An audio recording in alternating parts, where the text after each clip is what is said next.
Baik, Assalamualaikum warahmatullahi wabarakatuh. Selamat pagi dan salam sehat untuk kita semua. Masih dalam kondisi COVID ya. Pada kesempatan kali ini kita akan berdiskusi tentang tahap perkembangan dan perubahan kesehatan, tapi khususnya pada dewasa ya sampai dengan lansia. Mata ajar ini adalah topik ini adalah salah satu mata ajar di mata kuliah Fisiologi di program studinya D3 Keperawatan Sikas Pancabakti. Saya coba share screen.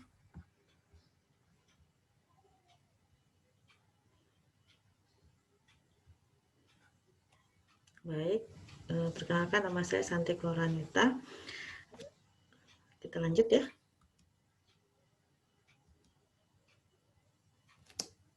Jadi untuk topik patofisiologi sendiri ada dua tentang tahap perkembangan mental dan perubahan kesehatan. Yang pertama kemarin sudah pada anak, sekarang adalah pada usia dewasa ya. Sebelum ke tahap perkembangannya, kita dibagi menjadi pembagian usia dewasa dibagi menjadi 3. Yang pertama dewasa awal, yaitu usianya 18 sampai 40 tahun, dewasa madya berusia 41 sampai 60 tahun, dan dewasa akhir di atas usia 60 tahun. Selanjutnya untuk batas memasuki usia dewasa, yang pertama adalah dari segi hukum. Orang dewasa itu telah dapat dituntut tanggung jawab atas perbuatannya. Jadi sudah dapat bertanggung jawab terhadap segala perbuatan yang terjadi. Apabila melakukan hal negatif, tentu saja akan mendapatkan sanksi secara hukum. Begitupun ketika melakukan hal yang positif ya, akan dapat juga memperoleh hal yang baik. Jadi kalau secara hukum ketika usia dewasa sudah dapat dituntut ya.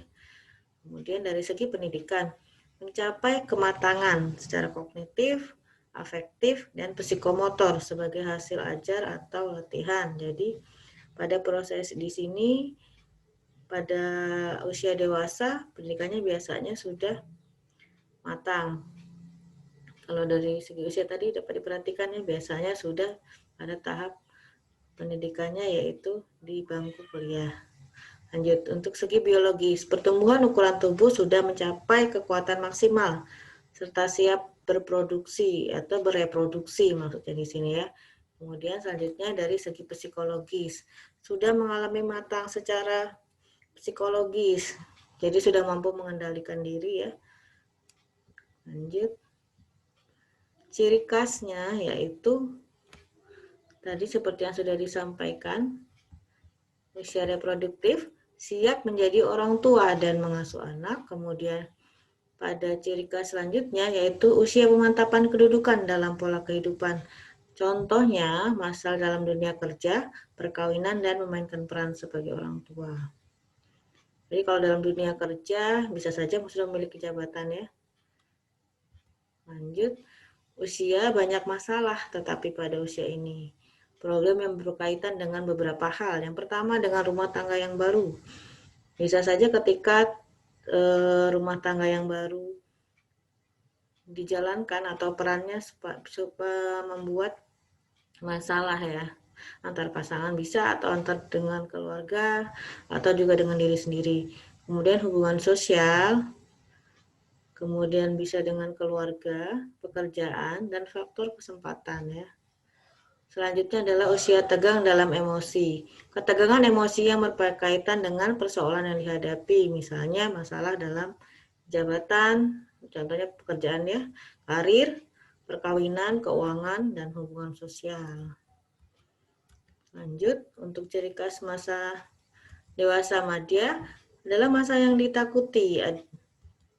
Kemudian dia juga termasuk masa transisi yang mengalami kemunduran, masa penyesuaian terhadap kondisi tubuh yang berubah, masa keseimbangan dan ketidakseimbangan.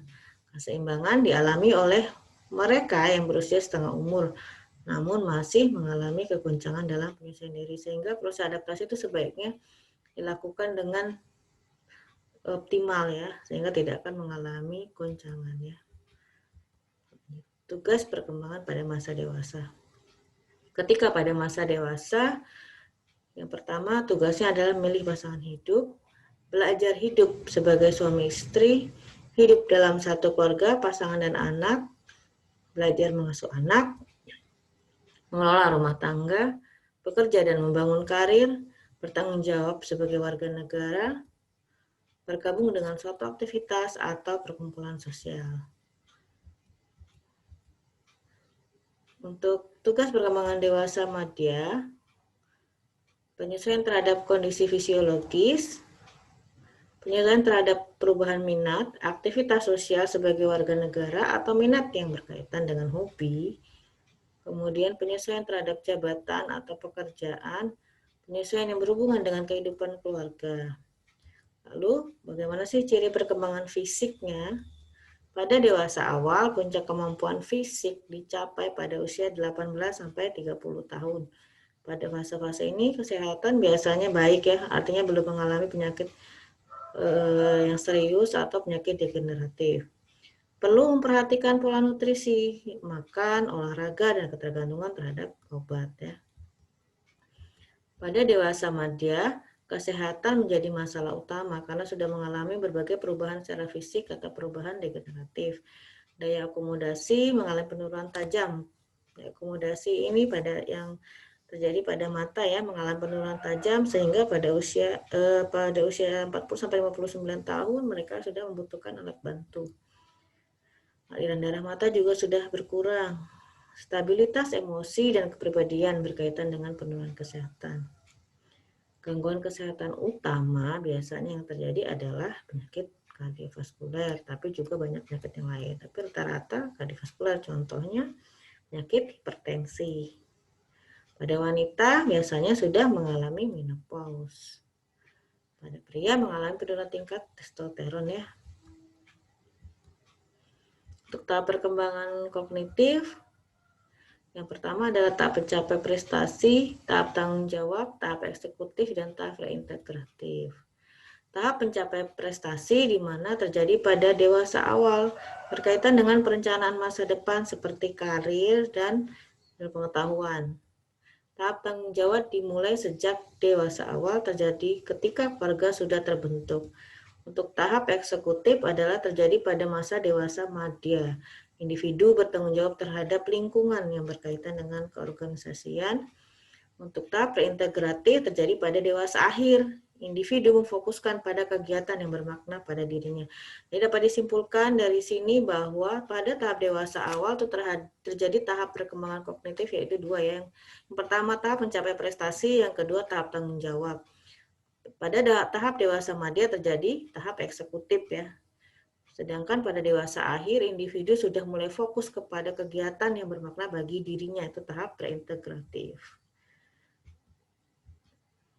Untuk dewasa dini, perkembangan emosi, sosial, dan moral pada dewasa dini sangat berkaitan dengan perubahan di masa sebelumnya, yaitu masa remaja. Jadi saling berkaitan. Untuk selanjutnya, yaitu fokus pada minat. Kondisi yang mempengaruhi perubahan minat, perubahan kesehatan, perubahan status sosial ekonomi, perubahan pola kehidupan, perubahan nilai, perubahan peran seks, perubahan status pernikahan, menjadi orang tua, tekanan budaya dan lingkungan. Masa krisis sosial itu dikarenakan adanya tekanan, biasanya dari pekerjaan, juga dari keluarga. Peran sosial di sini pada dewasa dini sangat terbatas, sehingga mempengaruhi persahabatan, pengelompokan sosial, serta nilai-nilai yang diberikan pada popularitas individual. Untuk pada setelah dewasa dini, yaitu pada dewasa madya, pada masa ini terjadi beberapa hal. Yang pertama pernikahan dan cinta, kemudian sindrom sarang kosong ketika anak-anak sudah mulai meninggalkan orang tuanya untuk kuliah lagi atau menikah misalnya, atau bekerja di luar kota, meningkatnya hubungan persaudaraan dan persahabatan, pengisian waktu luang. Di sini individu membangun dan mengisi aktivitas waktu luang untuk mempersiapkan pensiunnya. Jadi mulai merancang ketika pensiun nanti apa yang akan dilakukan. Kemudian hubungan antar generasi. Keterkaitan hubungan tampak pada keterkaitan yang beranjak dewasa dengan orang tua. Baik, Demikian yang dapat saya sampaikan. Semoga bermanfaat. Wabillahi taufik wa hidayah.